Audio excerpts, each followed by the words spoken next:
दोस्तों जय श्री राम। अध्याय 171 कुछ सूक्ष्म प्रायश्चितों का वर्णन। पुष्कर ने कहा, मैं कुछ सूक्ष्म प्रायश्चितों का वर्णन करूंगा जो अत्यंत पवित्र करने वाले हैं। 1 मास तक पुरुष सूक्त का जप करने से मनुष्य के पाप नष्ट हो जाते हैं। अघमर्षण का 3 बार जप करने से मनुष्य सब पापों से मुक्त हो जाता है। वायु, यम और गायत्री आदि वैदिक मंत्रों का जप तथा व्रत का पालन करने से सब पाप नष्ट हो जाते हैं। सभी प्रायश्चितों में क्षच्छर, मुंडन, स्नान, भविष्यदान और हरि विष्णु की पूजा होती है। उठकर दिन में खड़े रहना चाहिए और रात में बैठना चाहिए जब प्रायश्चित करते हैं। इसे वीरासन कहते हैं। जो इस आसन में क्षच्छर करता है वह पापों से मुक्त हो जाता है। प्रतिदिन 8 ग्रास खाना यति चंद्रायन कहलाता है। प्रातः और सायं 4 ग्रास खाना शिशु चंद्रायन कहलाता है। 1 महीने में किसी भी प्रकार से 240 ग्रास खाना सुरचंद्रायन कहलाता है। 3 दिन गर्म पानी और 3 दिन गर्म दूध पीना चाहिए। 3 दिन गर्म घी पीना चाहिए और 3 दिन केवल वायु का सेवन करना चाहिए। इसे तप तक कृच्छ्र कहते हैं। ठंडी चीजों के सेवन से शीतल कृच्छ्र कहा जाता है। कृच्छ्र अर्थात 21 दिन तक जल के साथ भोजन करना। गाय का मूत्र, गोबर, दूध, दही, घी और कुशा के साथ जल पीना 1 दिन के लिए और 1 रात उपवास करना प्रायश्चित संतापना कहलाता है। यदि यही प्रतिदिन किया जाए तो महासंतापना कहलाता है। यदि इनमें से प्रत्येक को 3 दिन तक लिया जाए तो उसे अतिसंतापना कहते हैं। पराक नामक प्रायश्चित 12 दिनों तक उपवास करने का अभ्यास है। 3 दिन तक प्रतिदिन 1 बार भोजन करना तथा रात्रि में बिना मांगे भोजन करना प्रजापत्य कहलाता है। कृच्छ्र का 1/4 भाग पाद कृच्छ्र कहलाता है। 1 मास तक फलों से पालन करना कृच्छ्र कहलाता है। बिल्व से पालन करना श्री कृच्छ्र कहलाता है। कमल के बीजों तथा हरड़ से पालन करना, पुष्प से पालन करना पुष्प कृच्छ्र कहलाता है। पत्तों से पत्र कृच्छ्र, जल से त्वक कृच्छ्र तथा मूल से मूल कृच्छ्र होता है। दही, दूध तथा छाछ से भी पालन करना चाहिए। यदि कोई व्यक्ति 1 महीने तक प्रतिदिन इतना भोजन करे कि वह अपने हाथ में पकड़ सके तो वह वायव्य कृच्छ्र कहलाता है। 12 रात्रि तक तिल खाने से अग्न्य कृच्छ्र प्रायश्चित होता है। इससे रोग नष्ट हो जाता है। 15 दिन तक प्रतिदिन 1 मुट्ठी भुना हुआ अन्न खाना ब्रह्मकूर्क है। 14वें दिन उपवास करना चाहिए और फिर पूर्णिमा के दिन गाय से प्राप्त 5 चीजें खानी चाहिए तथा उसके बाद 2 बार पका हुआ भोजन करना चाहिए। जो व्यक्ति महीने में 2 बार ऐसा करता है वह सभी पापों से मुक्त हो जाता है। जो मनुष्य समृद्धि और धन की इच्छा रखता है, जो स्वर्ग की प्राप्ति और सभी पापों का नाश चाहता है, उसे भगवान को प्रसन्न करने में लग जाना चाहिए। जो व्यक्ति प्रायश्चित करता है उसे सभी चीजें मिल जाती हैं। अध्याय 172 पापों का नाश करने वाला स्तोत्र सर्वपाप प्रायश्चित। पुष्कर ने कहा, जब मनुष्यों का मन दूसरों की स्त्रियों या दूसरों की संपत्ति की लालसा में या दूसरों को हानि पहुंचाने में प्रवृत्त होता है, तब उसका प्रायश्चित करना ही ईश्वर की स्तुति है। उस सर्वव्यापी 4 बार को सदैव नमस्कार है। मैं उस सर्वव्यापी को जो मन में निवास करता है तथा उस भगवान हरि विष्णु को जो मेरे अहंकार का भाव है नमस्कार करता हूँ। उन भगवान को नमस्कार है जो मन में स्थित हैं, जो अव्यक्त, अनंत और अजेय हैं। उन भगवान विष्णु को नमस्कार है जो सर्वव्यापी हैं, जो सबके आराध्य हैं, जिनकी कोई उत्पत्ति नहीं है, जो अनंत हैं और जो सबके स्वामी हैं। जो भगवान विष्णु मेरे मन, बुद्धि और अहंकार में स्थित हैं, जो भगवान विष्णु मुझ में अच्छी तरह से स्थित हैं तथा जो स्थावर और जंगम प्राणियों को उनके कर्मों के अनुसार बनाते हैं, उन भगवान विष्णु के ध्यान से मेरा पाप नष्ट हो जाए। मैं उन उपेंद्र, भगवान विष्णु और भगवान हरि को प्रणाम करता हूँ, जो उपासक के संकट को दूर करते हैं तथा स्वप्न में देखे गए या कल्पना में उत्पन्न पाप को दूर करते हैं। मैं उन परम भगवान विष्णु को नमस्कार करता हूँ जो आधारहीन अंधकार में संसार में डूबते हुए मनुष्य को सहारा देते हैं।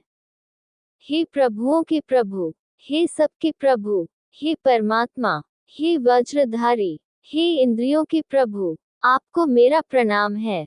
हे नरसिंह रूपधारी, अनंत, हे ग्वाल बाल, समस्त प्राणियों के कारण, सुंदर केशों वाले, आपको मेरा प्रणाम है। आप पाप, बोले गए बुरे वचन, किए गए बुरे कर्म और बुरे विचारों को दबा देते हैं। हे केशव, आपने मन के वश में होकर मेरे दुष्ट विचारों को तथा मेरे उस अत्यंत भयंकर और अयोग्य कर्म को नष्ट कर दिया। हे पवित्र देव, ग्वाल बालों, परम सत्य में लीन, हे ब्रह्मांड के स्वामी, जगत के रचयिता, हे अविनाशी, मेरे पाप को दबाओ।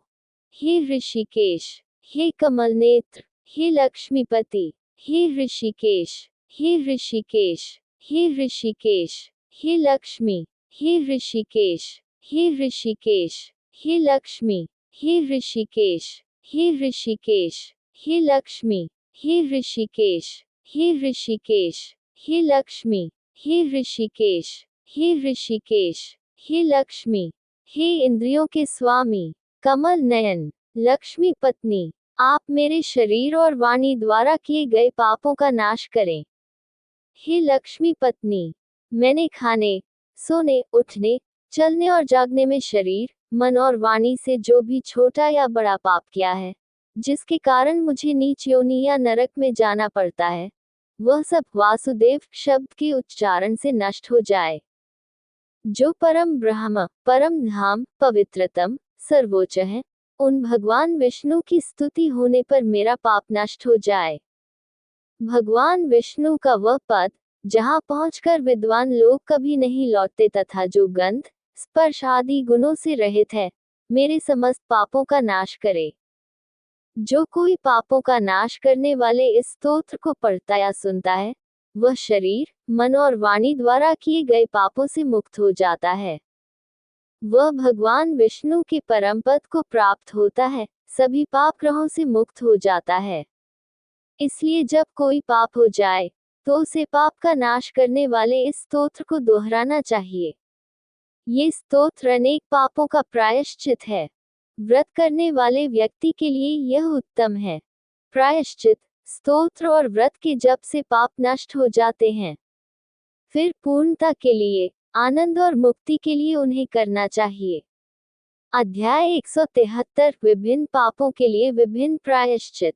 अग्निदेव ने कहा, मैं ब्रह्मा द्वारा बताए गए उस प्रायश्चित का वर्णन करूंगा जो पाप को दूर करने वाला है। जिस कर्म के फलस्वरूप आत्मा का शरीर से वियोग मृत्यु हो, वह मारण कहलाता है। जो व्यक्ति क्रोध, द्वेष अथवा अपने या दूसरे के दोष से ब्राह्मण की हत्या करता है, वह ब्राह्मण का हत्यारा बनता है। यदि एक ही कार्य में लगे तथा हथियार रखने वाले अनेक लोगों में से कोई एक हत्यारा हो, तो वे सभी हत्यारे माने जाएंगे। यदि किसी ब्राह्मण की मृत्यु निंदा, मार या धन से चोट लगने के कारण हो जाती है, तो वह व्यक्ति जिसने मृत्यु का कारण बनाया, उस ब्राह्मण का हत्यारा कहलाता है।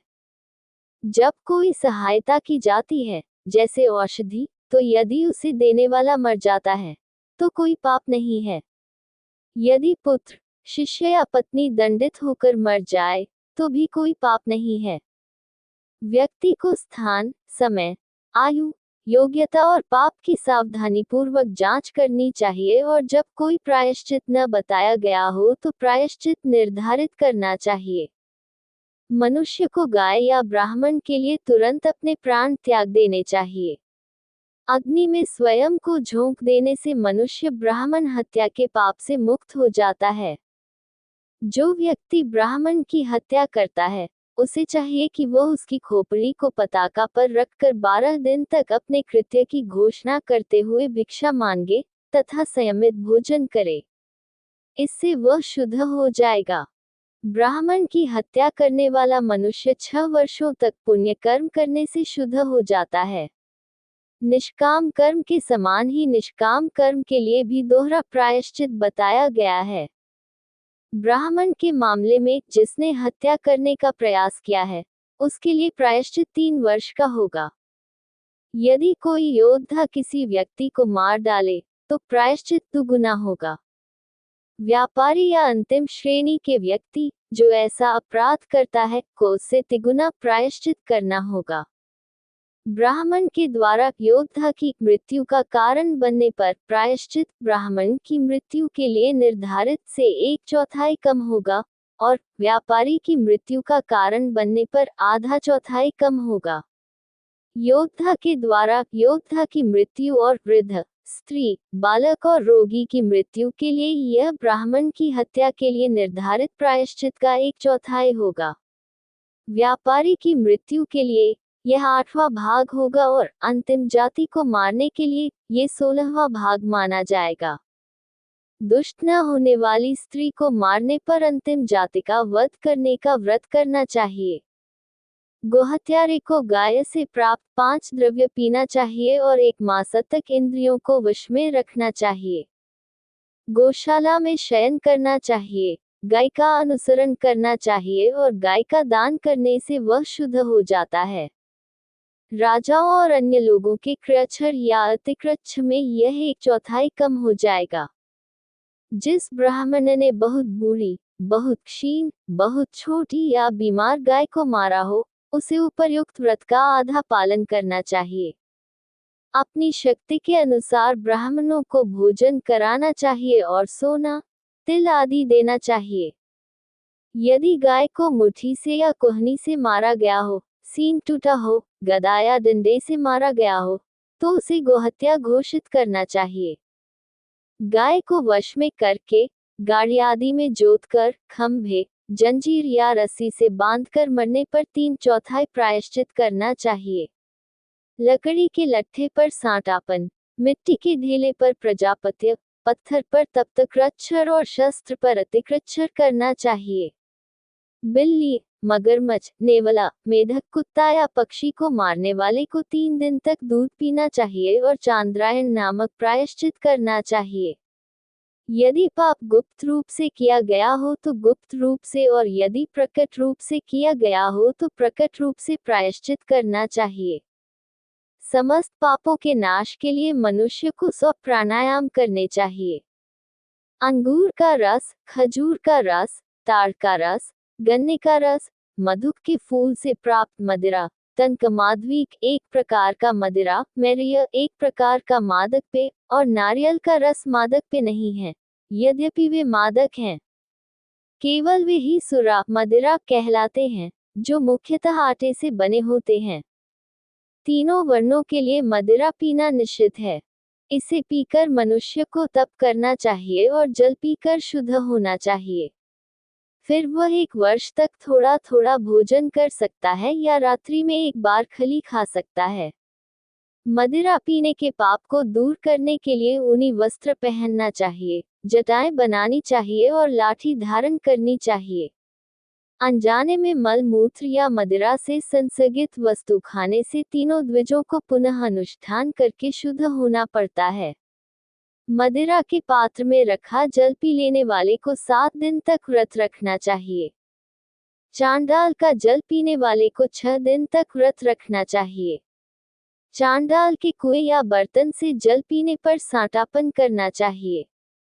ब्राह्मण 3 रात तक गाय से प्राप्त 5 वस्तुओं को खाने से शुद्ध हो जाता है, क्योंकि उसने अंतिम जाति का जल पी लिया है। जिसने मछली, कंटक, घोंघा, शंख और शंख खाकर ताज़ा जल पिया है, वह गाय से प्राप्त 5 वस्तुओं को खाने से शुद्ध हो जाता है।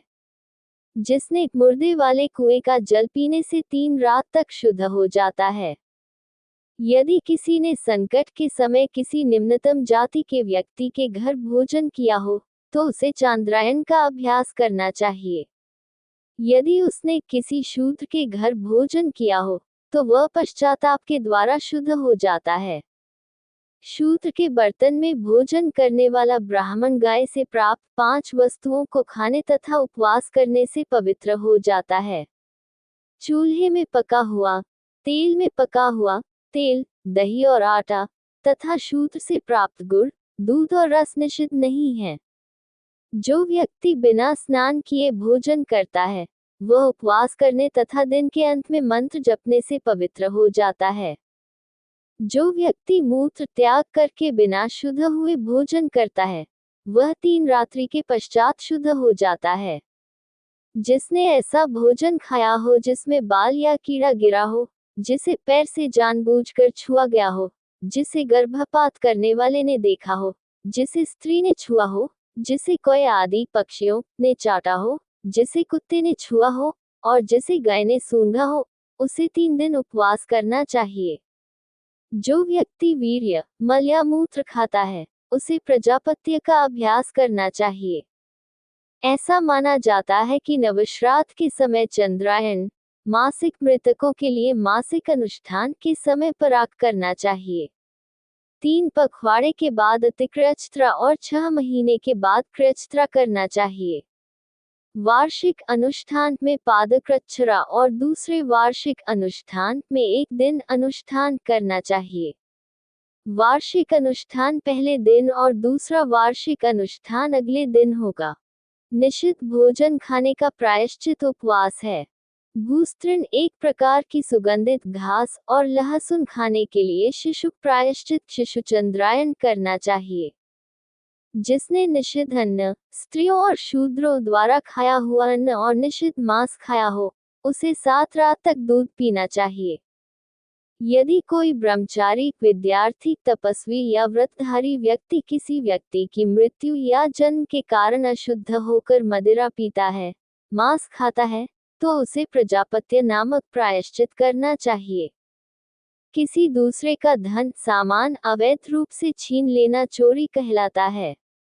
सोना चुराने वाले को राजा डंडे से पीटकर मार डाले तो वह शुद्ध हो जाता है। अन्यथा वह भूमि पर लेट जाए, जटाधारी हो, पत्ता, मूल और फल खाए तथा दिन में केवल 1 बार अच्छा भोजन करे, वह 12 वर्ष बाद शुद्ध होता है।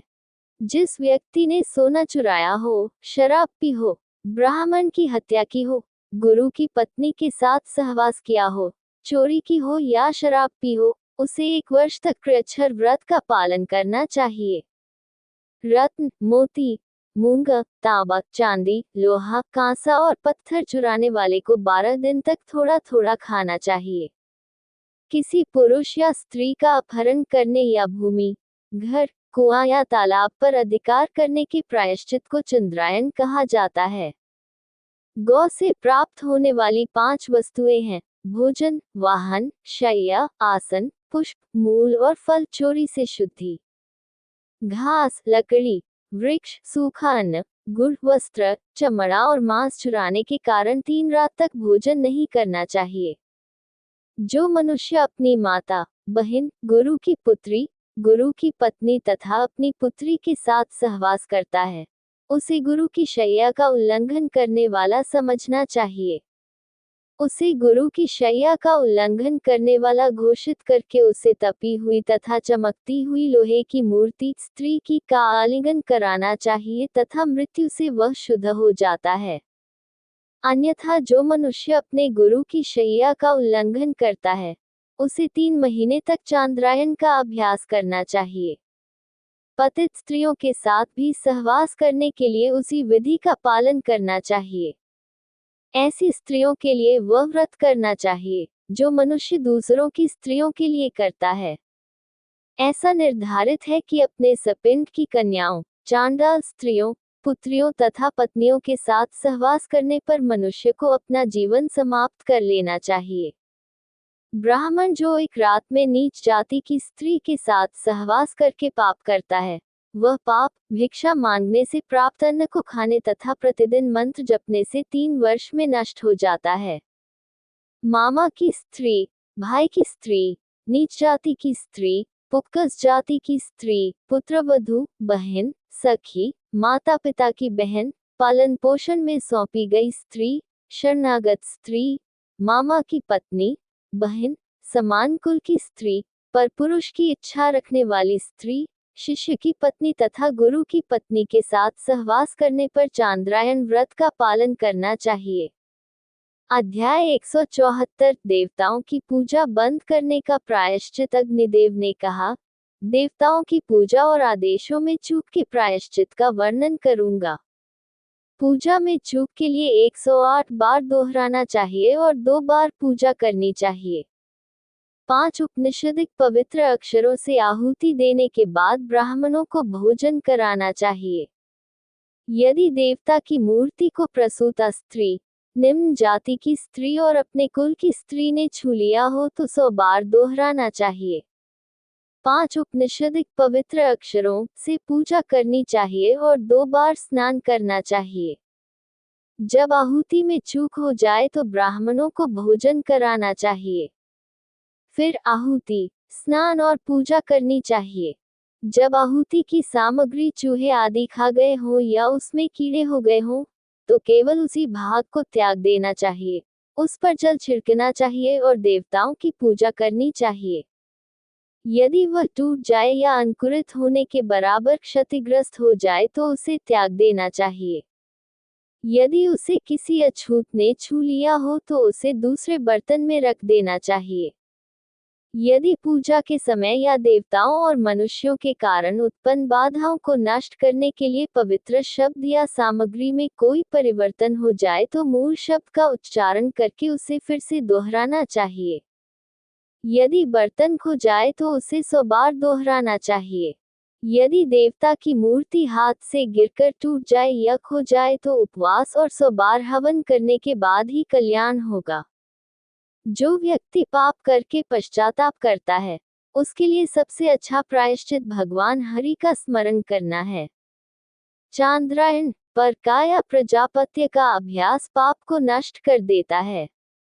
सूर्य, ईश भगवान शिव, शक्ति भगवान शिव की पत्नी श्रीश भगवान विष्णु आदि देवताओं के पवित्र अक्षरों का जप करने से पाप नष्ट हो जाते हैं।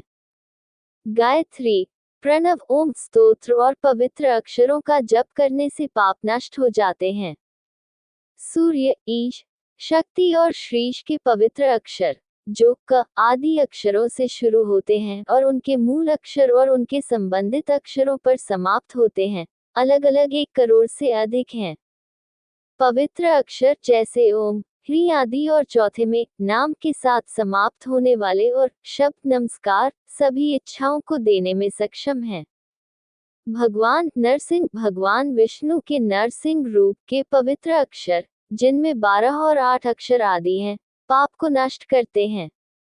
आग्नेय पुराण का पढ़ना और सुनना आदि सभी पापों को दूर करने के लिए प्रायश्चित भी होगा।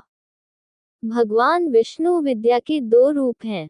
उनकी स्तुति अग्नि के रूप में की जाती है।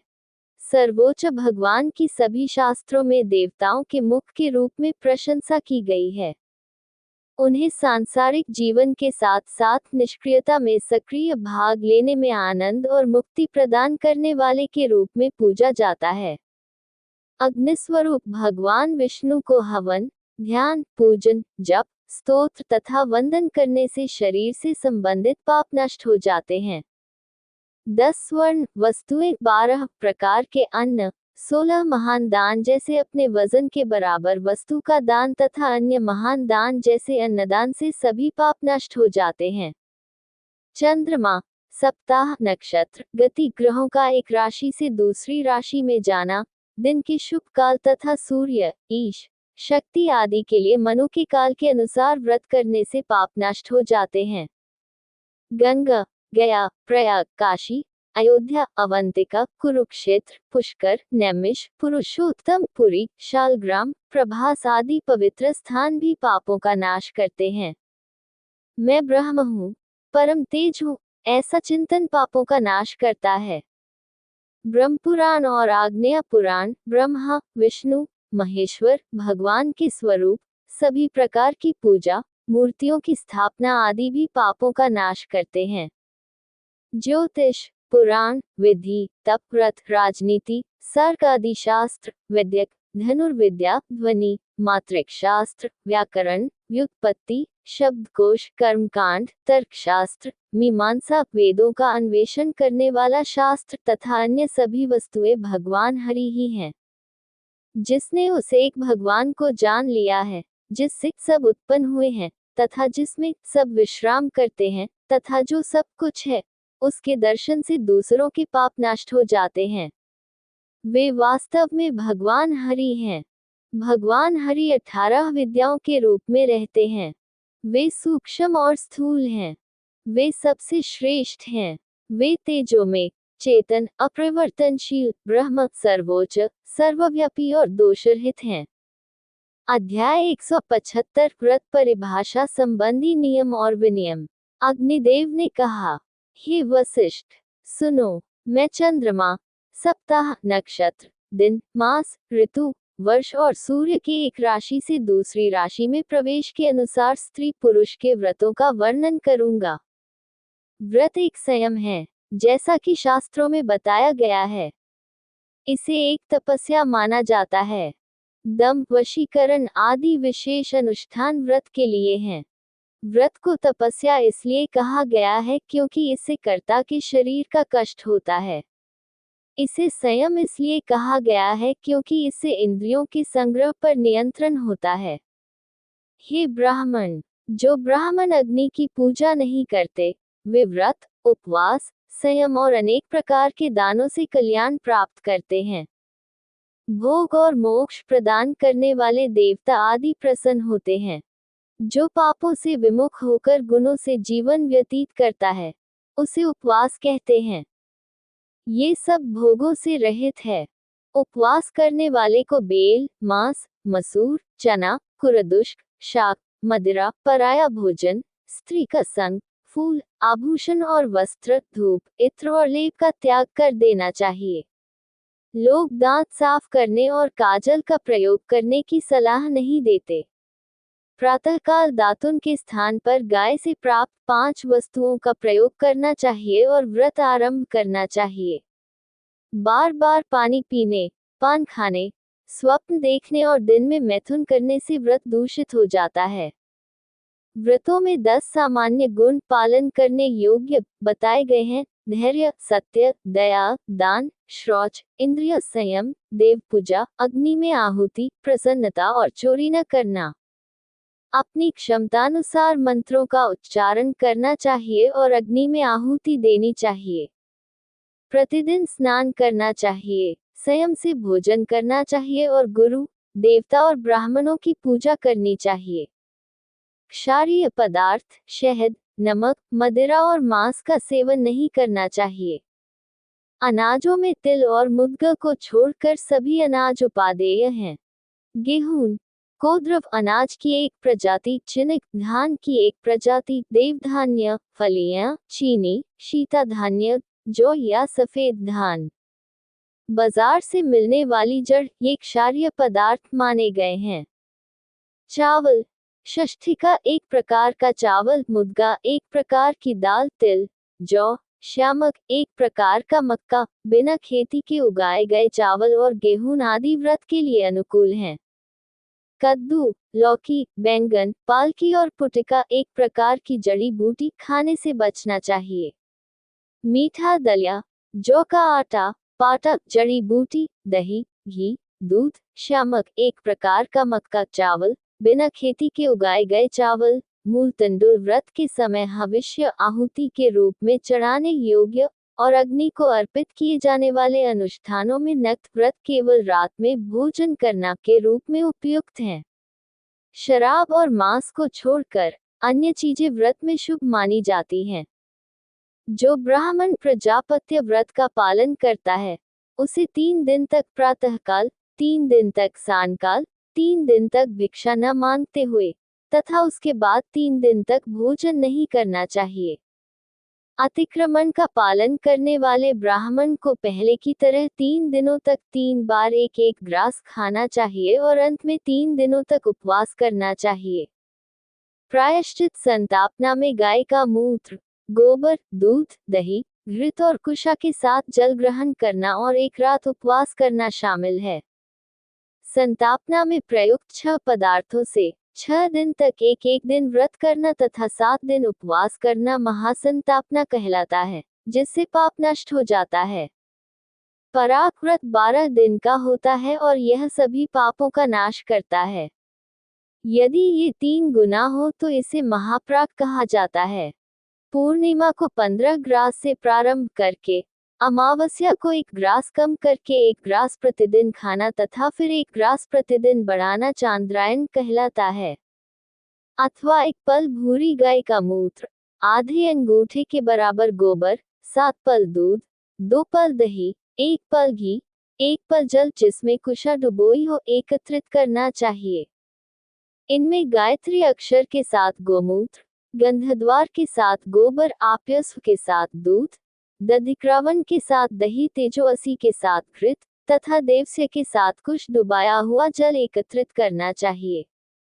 उपरोक्तानुसार करने से ब्रह्मकूर्क होता है। फिर आपोहे अष्टा स्तोत्र का जप करना चाहिए। उन सबको अघमर्षण स्तोत्र अथवा प्रणव ओम अक्षर के साथ मिला देना चाहिए। मिश्रण पीने से मनुष्य सभी पापों से मुक्त हो जाता है और उपवास करके विष्णु के लोक को प्राप्त होता है। जो व्यक्ति उपवास करता है, केवल शाम को भोजन करता है, तपस्वी है, तथा जो केवल दिन के छठे भाग में भोजन करता है, मांसाहार से दूर रहता है, अश्वमेध यज्ञ करता है तथा सत्य बोलता है, वह स्वर्ग को प्राप्त होता है। पवित्र अग्नि की देखभाल, देवताओं की प्रतिमाओं की स्थापना, यज्ञ, दान और व्रत, धार्मिक व्रत का पालन, बैल को बाहर निकालने की रस्म, मुंडन, कमरबंद और शुभ स्नान को मलमास 100 और मास जिसमें 2 अमावस्याएं होती हैं, में नहीं करना चाहिए। चांद्र मास अमावस्या से अमावस्या तक होगा। सावन मास 30 दिन का होगा। सौर मास सूर्य की एक राशि से दूसरी राशि में गति से गिना जाएगा। एक नक्षत्र की एक परिक्रमा से एक सूक्ष्म मास बनता है। विवाह आदि के लिए सौर मास तथा यज्ञ आदि के लिए सावन मास लेना चाहिए। वार्षिक समारोह तथा पितृकर्म के लिए चंद्र मास उपयुक्त है। 5वां संस्कार वह है जो आषाढ़, जुलाई, अगस्त के महीने में समाप्त होता है। चाहे सूर्य कन्या राशि में प्रवेश करे या नहीं, उस समय भी व्यक्ति पूर्वजों के लिए श्राद्ध कर सकता है। जब भी एक वर्ष में एक ही महीने में 2 बार चंद्र दिवस आता है, तो दूसरा दिन उत्तम माना जाता है और पहला दिन खराब। जिस नक्षत्र में सूर्य अस्त हो, उस नक्षत्र में व्रत करना चाहिए। दिन में चंद्रमा पुण्यदायी होते हैं। रात्रि में किए जाने वाले व्रत में चंद्रमा पुण्यदायी होते हैं। चंद्र दिवसों का संयोग दूसरा और तीसरा, चौथा और पांचवा, छठा और सातवां, 8वां और 9वां, 11वां और 12वां, 14वां और पूर्णिमा, पहला और अमावस्या बहुत बड़ा फल देने वाला है। ये व्यक्तिगत रूप से बहुत बुरा है और पहले किए गए पुण्य कर्म को नष्ट कर देता है। कहा गया है कि विवाह आदि के समय, वन मार्ग में, किसी संकट में या सभा में विपत्ति आने पर राजा, मंत्री और तपस्वियों को तत्काल शुद्धि प्राप्त होती है। राजा को चाहिए कि वह दीर्घकालीन तपस्या करने वाले या स्त्री के व्रत में बाधा न डाले। यदि गर्भवती स्त्री, प्रसूता स्त्री या मासिक धर्म वाली कन्या दीर्घकालीन व्रत करने के पश्चात अपवित्र हो जाती है, तो वह किसी अन्य व्यक्ति से भी ऐसा ही करवा सकती है। यदि क्रोध, भूल या लोभ के कारण व्रत भंग हो जाए, तो 3 दिन तक भोजन नहीं करना चाहिए, अन्यथा सिर मुंडा लेना चाहिए। यदि व्रत करने वाला व्यक्ति व्रत जारी रखने में असमर्थ हो, तो उसकी पत्नी या पुत्र से व्रत जारी रखा जा सकता है। जन्म या मृत्यु के कारण प्रारंभ की गई पूजा बंद नहीं करनी चाहिए। व्रत करने वाला व्यक्ति मूर्छित हो जाए तो गुरु को दूध आदि पे देकर उसे होश में लाना चाहिए। जल, मूल, फल, दूध की, ब्राह्मण की इच्छा, गुरु के वचन और जड़ी बूटी, ये 8 चीजें व्रत को दूषित नहीं करती। इस प्रकार संकल्प करना चाहिए, हे व्रतों के स्वामी, मैं यह व्रत यश, संतान, विद्या, समृद्धि, स्वास्थ्य की वृद्धि के लिए, पवित्रता, भोग और मोक्ष के लिए कर रहा हूँ। मैंने यह उत्तम व्रत आपके समक्ष लिया है। हे जगत के स्वामी, आपकी कृपा से यह व्रत बिना किसी बाधा के पूर्ण हो। इस उत्तम व्रत को लेने के पश्चात यदि इसे पूर्ण किए बिना मेरी मृत्यु भी हो जाए, तो आप, प्राणियों के स्वामी, प्रसन्न होने पर यह व्रत पूर्ण हो जाए। मैं व्रत की साकार मूर्ति, समस्त सिद्धियों के लिए जगत की समृद्धि का आह्वान करता हूँ। आपको मेरा प्रणाम है। हे केशव, प्रकट होइए।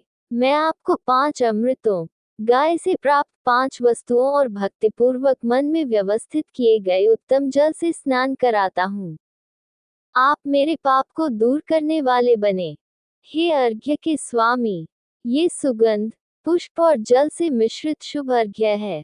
इसे पैर धोने के लिए और पीने के लिए जल स्वीकार करें। मुझे सदैव हवन करने योग्य बनाए। हे वस्त्राभूषण, उत्तम वस्त्र स्वीकार कीजिए और हे व्रताभूषण, मुझे सदैव उत्तम वस्त्र, आभूषण आदि से आच्छादित रखिए। हे सुगंध स्वरूप, निर्मल सुगंधित इत्र स्वीकार कीजिए। आप मुझे उत्तम सुगंधि प्रदान करते हैं और पाप की दुर्गंध से मुक्त करते हैं। पुष्प स्वीकार कीजिए और मुझे सदैव पुष्पों से युक्त बनाए। पुष्प की निर्मल सुगंधि दीर्घायु और स्वास्थ्य की वृद्धि के लिए है। गुग्गुल और घी से बनी 10 सुगंधित धूप को स्वीकार कीजिए। हे धूप स्वरूप, आप मुझे सुगंधि से सुगंधित करते हैं। हे दीप स्वरूप, आप ऊपर की ओर उठने वाली ज्वाला वाले और सब कुछ प्रकाशित करने वाले दीपक को स्वीकार कीजिए। आप मुझे सदैव तेज और उन्नत गति से युक्त बनाते हैं। हे अन्न स्वरूप, अन्न आदि नैवेद्य स्वीकार कीजिए। आप मुझे अन्न से युक्त और अन्न तथा सभी वस्तुओं का दाता बनाते हैं।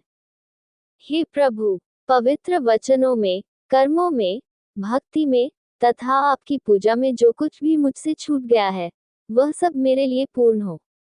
हे व्रतों के स्वामी, मुझे पुण्य प्रदान करें। मुझे धन, समृद्धि, गुणों की निरंतर धारा तथा यश प्रदान करें। मुझे विद्या प्रदान करें। मुझे दीर्घायु, स्वर्ग तथा मोक्ष प्रदान करें। हे व्रतों के स्वामी, इस पूजा को स्वीकार करके आप अभी जा सकते हैं तथा पुनः वरदान देने के लिए आ सकते हैं। हे प्रभु, व्रतों में व्रत करने वाले को स्नान करके व्रत की मूर्ति की पूजा करनी चाहिए। भूमि पर सोना चाहिए। व्रत के अंत में मंत्रोच्चार, हवि तथा दान करना चाहिए। 24, 12, 5, 3 या 1 ब्राह्मण का पूजन करना चाहिए। आचार्यों को भोजन कराना चाहिए। गौ, सोना आदि, चप्पल, जूता, जलपात्र, अन्नपात्र, मिट्टी, छाता, आसन, पलंग, वस्त्र तथा घड़े आदि का शुल्क अपनी अपनी क्षमता के अनुसार सबको देना चाहिए। इस प्रकार विधि विधान बताए गए हैं। अगली वीडियो देखने के लिए आप चैनल सब्सक्राइब जरूर करें और लाइक करें और कमेंट करें। जय श्री राधा कृष्ण।